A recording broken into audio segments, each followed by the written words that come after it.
नमस्कार किसान साथियों, मैं हूं देवीलाल। आप देख रहे हो agri by Devilal YouTube channel. सबसे पहले मैं आप सभी का अपने आपके यूट्यूब चैनल पर हार्दिक स्वागत एवं अभिनंदन करता हूं। साथियों, आज की इस वीडियो के अंदर अपन टमाटर की खेती के बारे में चर्चा करेंगे। अपन इसमें मुख्य रूप से जानेंगे कि गर्मियों के अंदर जो टमाटर की अपन खेती करते हैं उसके अंदर कौन कौन सी समस्याएँ आती है, उनका कैसे समाधान करना चाहिए।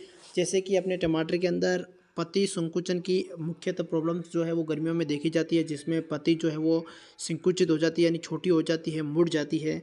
और दूसरी समस्या फूल झड़ना, इसमें सबसे पहले साथियों अपन चर्चा करते हैं कि टमाटर के अंदर एक पत्ती संकुचन की बड़ी समस्या आती है, जो कि एक वायरस जनित बीमारी है, जिसको अपन लीफ कर्ल वायरस रोग भी कहते हैं। ये जो है अपने खेत के अंदर अपने को कभी कभी अपने को देखने को मिलता है कि सफ़ेद मक्खी का प्रकोप अपन कई बार खेत के अंदर देखने को मिलता है। उस सफ़ेद मक्खी जो है अपने को लीफ कर्ल की एक शुरुआत होती है, यानी उस मक्खी के कारण ही लीफ कर्ल की जो है वो प्रॉब्लम आती है, यानी पत्ती संकुचन की प्रॉब्लम आती है। अपन इसका समाधान कैसे कर सकते हैं इसके बारे में देखो। जब भी आपको खेत के अंदर एक दो पौधे, चार पौधे के अंदर आपको लीफ कर्ल की समस्या दिखती है, तो किसान भाइयों आपको तुरंत स्प्रे कर देना चाहिए। तो इसके अंदर मैं आपको बताऊंगा कि अपने को एक तो NPK 19-19 करके आता है उसका, और उसके साथ में अपन 2 से 3 ml जिब्रेलिक एसिड, किसी भी कंपनी का, अच्छी कंपनी का अपन जो है जिब्रेलिक एसिड यूज़ कर सकते हैं। और उसके साथ में एक पेगासस, सिजेंटा कंपनी का पेगासस आता है, जिसके अंदर डाई फेनोथ्रियम करके आते हैं। उसकी एक बड़ी मतलब थैली आती है, उसके अंदर कुछ छोटी छोटी पुड़ियाँ होती है। तो उसमें से अपने किसान साथी अपने को ध्यान रखना है कि एक पुड़ी, यानी 20 लीटर का जो टंकी है उसके अंदर अपने को एक पुड़ी मिलानी है। यानी अपन को लीफ कर्ल की बीमारी के समाधान के लिए हमें एक तो NPK 19-19 जो है वो 100 ग्राम लेना है 20 लीटर टंकी में अंदर, और 2 से 3 ml प्रति लीटर के हिसाब से अपने को जिब्रेलिक एसिड लेना है कि 20 लीटर टंकी के अंदर लगभग 50 ml जो जिब्रेलिक एसिड लेना है। 100 ग्राम NPK ले लिया 19-19-19, और पेगासस की जो है एक पुड़ी ले। इन तीनों का जो घोल मिला करके इनको मिक्स करके अच्छे से, और इसका जो अपन स्प्रे कर देंगे तो अपने जो है लीफ कर्ल की समस्या है वो रुक जाती है। अगर पहला स्प्रे करने के बाद में थोड़ी बहुत समस्या आपको फिर भी दिखती है, तो आप 10 दिनों के बाद में एक स्प्रे और कर सकते हैं, जिससे क्या है वो स्थायी रूप से इसका समाधान हो जाएगा। और दूसरी साथियों प्रॉब्लम्स अपने को टमाटर में देखने को मिलती है फल काला पड़ने के। अपन कई बार खेत में घूमते हैं तो अपन देखते हैं कि जो टमाटर के फल का जो नीचे का हिस्सा है उसके अंदर एक कालापन शुरू में तो कम दिखाई देता है, धीरे धीरे वो बढ़ जाता है और पूरा फल है वो सड़ जाता है। तो ये प्रॉब्लम जो है साथियों कैल्शियम नाइट्रेट की कमी के कारण होती है। किसके कारण होती है साथियों? कैल्शियम नाइट्रेट की कमी के कारण होती है। तो इसको अपन दो रूप से दे सकते हैं कैल्शियम नाइट्रेट। एक तो कैल्शियम नाइट्रेट मार्केट के अंदर ग्रेनुल्स फॉर्म में आता है, यानी यूरिया की तरह जो है गोल गोल ग्रेनुल्स फॉर्म के अंदर आता है। उसको अपन जो है छिड़क करके दे सकते हैं, जैसे 15 से 20 किलोग्राम प्रति हेक्टर के हिसाब से अगर अपन उसका छिड़काव करें तो ये प्रॉब्लम्स नहीं आती है। आजकल क्या है कि कंपनियां बहुत एडवांस हो गई हैं और प्रोडक्ट्स भी बहुत एडवांस हो गए हैं, तो आजकल जो है कैल्शियम नाइट्रेट जो है वो लिक्विड के अंदर भी आता है। इसमें साथियों एक ध्यान रखना है, कैल्शियम नाइट्रेट चाहे लिक्विड लें चाहे ग्रेनुल्स लें, लेकिन कैल्शियम नाइट्रेट विथ बोरोन आता है, एक प्रोडक्ट आता है कैल्शियम नाइट्रेट विथ बोरोन, यानी उसके अंदर बोरोन साथ में होता है। तो अपन को कैल्शियम नाइट्रेट विथ बोरोन वाला है उसको ही इस्तेमाल करना है। लिक्विड फॉर्म के अंदर आए तो आप लगभग जो इसका स्प्रे कर सकते हो 50 ml 20 लीटर के अंदर डाल के आप उसका स्प्रे कर सकते हो। और अगर आपको छिड़काव विधि से करना है तो आप लगभग 15 से 20 किलोग्राम प्रति एकड़ के हिसाब से आप जो है इसका छिड़काव भी कर सकते हो। लेकिन इसमें क्या ध्यान रखेंगे अपन कि कैल्शियम नाइट्रेट के साथ में बोरोन होना जरूरी है। कैल्शियम नाइट्रेट विथ बोरोन वाला प्रोडक्ट यूज़ करें। अगर आप इसका इस्तेमाल करते हो तो आपके जो है फल काला पड़ना या फ्रूट रोड की जो प्रॉब्लम्स है जिसमें फल काला पड़ता है वो प्रॉब्लम्स का जो है समाधान हो जाएगा। एक और टमाटर के अंदर अपन को देखने को मिलता है कि ब्लाइट की बड़ी समस्या आती है। ब्लाइट जो है ये टमाटर का सबसे खतरनाक रोग है और ये बहुत तेज़ी से फैलता है।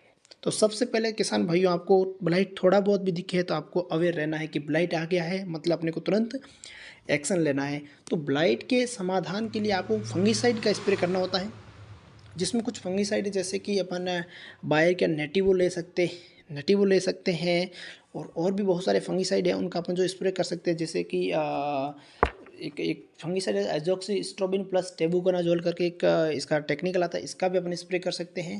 लेकिन इसमें ध्यान अपने को ये रखना है कि ब्लाइट की समस्या के अंदर हर 10 दिन के बाद दूसरा स्प्रे करना है। पहला स्प्रे किया तो उसके बाद में दूसरा स्प्रे 10 दिन के बाद में करना है। और दूसरे स्प्रे के अंदर अपन को जो है फंगीसाइड हमेशा चेंज करना है। इस बात का भी हमें स्पेशल ध्यान रखना है कि दूसरे के अंदर जो है स्प्रे हमें फंगीसाइड चेंज करना है, और फंगीसाइड के साथ में अपन NPK डाल सकते हैं। और इसमें जो कोई एक मतलब टॉनिक का भी इस्तेमाल कर सकते, जैसे जिब्रेलिक एसिड है या फिर इसाबियोन है, इनमें से किसी एक टॉनिक का इस्तेमाल अपन कर सकते हैं। अगर ये आप 2 स्प्रे करते हो तो आपका अच्छे से इसका समाधान, ब्लाइट का समाधान हो जाएगा। उसके बाद में साथियों एक प्रॉब्लम्स आती है टमाटर के अंदर अपन को देखने को मिलती है, वो है सुंडी की बड़ी प्रॉब्लम आती है। सुंडी जो है वो टमाटर को बहुत नुकसान पहुंचाती है। वो टमाटर के का जो फल होता है उसके अंदर घुस जाती हैं और पत्तों को भी खा जाती है, और फल के अंदर घुसती है तो फल को है वो सड़ा देती है। इससे क्या है कि फल सड़न की भी बड़ी प्रॉब्लम्स आती है। और तो सुंडी के समाधान के लिए अपने को एक इमामेक्टिन बेंजोनेट करके जो प्रोक्लेम के नाम से दवाई मार्केट में ज़्यादा बिकती है। बाकी इमामेक्टिन बेंजोनेट किसी भी अच्छी कंपनी का आप इस्तेमाल कर सकते हो। अगर उससे भी अगर आपका सुंडी का समाधान नहीं हो, इमामेक्टिन बेंजोनेट का अगर आप स्प्रे करते हो उसके बाद में भी अगर आपका सुंडी का समाधान नहीं हो, तो अपन कोराजोन करके दवाई, बड़ी पॉपुलर दवाई है कोराजोन, उसका इस्तेमाल करोगे तो आपका स्थायी रूप से सुंडी का समाधान हो जाएगा। इसमें भी हमें ध्यान रखना है कि सुंडी के लिए हमें 2 स्प्रे करने पड़ेंगे 8 से 10 दिन के अंदर। पहला स्प्रे किया जैसे इमामेक्टिन बेंजोनेट का, तो पहला स्प्रे इमामेक्टिन बेंजोनेट का किया, तो दूसरा स्प्रे 8 से 10 दिन बाद अपने को कोराजिन का करना है। हमेशा ध्यान रखना, सेम इंसेक्टिसाइड और सेम फंगिसाइड का कभी भी स्प्रे नहीं करना चाहिए।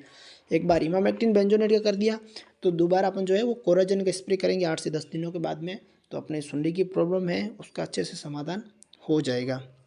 अगली एक बड़ी प्रॉब्लम्स आती है टमाटर के अंदर साथियों, पत्ती सिंक्रोनस या फिर पादप का नहीं बढ़ना, यानी इसमें क्या स्ट्रेस की प्रॉब्लम आती है, यानी तनाव क्या आती है, तनाव की बड़ी समस्या आती है। पादप के अंदर तनाव पैदा हो जाता है। एक तो इसका मुख्य कारण ये है कि अपन टाइम पे सिंचाई नहीं करते, तो तनाव की समस्या जो है वो ज़्यादा देखने को मिलती है। तो इसके लिए अपने को एक तो पहला ध्यान रखना है कि हमें टाइम पर इसकी सिंचाई कर देनी चाहिए। और उसके साथ में ये है कि सीविड जो कुछ भी आता है, जैसे इसाबियोन आता है या और अदर्स कंपनी का भी सीविड्स आता है, सीविड बेस्ड जो भी प्रोडक्ट है उनका आपको स्प्रे करना चाहिए। लगभग 20 लीटर टंकी के अंदर आप 50 ml जो इसमें डाल सकते हो। सीविड बेस्ड प्रोडक्ट है। डोज क्या ऊपर नीचे भी कर सकते हैं, कंपनी के कोई अच्छे प्रोडक्ट्स होते हैं उसका डोज 50 की जगह 40 ml भी हो सकता है, लेकिन स्ट्रेस की कमी के लिए हमें हमेशा सीविड का जो है वो उसका ही स्प्रे करना चाहिए। उससे ये प्रॉब्लम जो है वो रुक जाती है। और सीविड के साथ में अपन 05234 NPK जो आता है 05234 उसका भी उपयोग कर सकते हैं। एक अगली समस्या आती है टमाटर के अंदर फूल झड़ने की। फूल झड़ जाता है, अपन क्या करते हैं पूरा पौधे की रखवाली करते हैं, फल बनने से पहले फूल भी अच्छे आते हैं, लेकिन फूल झड़ जाते हैं। फूल झड़ने के लिए अपने को एक तो ध्यान रखना है कि समय पर सिंचाई करते रहें। सिंचाई पानी की कमी होगी तो फूल झड़ेंगे। दूसरा ये है कि स्प्रे के अंदर आपको एक तो बोरॉन और उसके साथ में पोटाश, बोरॉन के साथ में पोटाश, जैसे पोटाश मार्केट में आता है 05234 का इस्तेमाल, उसके साथ में बोरॉन का इस्तेमाल करो, एक नंबर रिजल्ट आएगा, एक नंबर रिजल्ट आएगा। फल और के अंदर चमक भी अच्छी होगी, फल का साइज़ भी बड़ा होगा, फूलों की संख्या भी ज़्यादा आएगी, और पौधे के अंदर स्ट्रेस की भी प्रॉब्लम्स है वो भी ऑटोमेटिक समाप्त हो जाएगी। तो फूल आने की स्टेज के अंदर हमें अगर फूल झड़ने की प्रॉब्लम्स आ रही है तो आपको बोरॉन के साथ में 05234 का स्प्रे करना चाहिए। 100 ग्राम जो आपको NPK लेना है 20 लीटर के अंदर, और बोरॉन जो है वो लगभग 30 से 40 ग्राम आप जो है बोरॉन इसको ले सकते हो। इन दोनों को मिक्स करके आप एक बढ़िया स्प्रे कर दो तो आप इसका समाधान हो जाएगा। बहुत बहुत धन्यवाद साथियों, आपने पूरा वीडियो देखा। हमें सपोर्ट करने के लिए साथियों आप सब्सक्राइब कर सकते हो, हमारे चैनल को आप जो है शेयर कर सकते हो, और ऐसे इन्फॉर्मेटिव वीडियो जानने के लिए आप हमारे साथ बने रहें।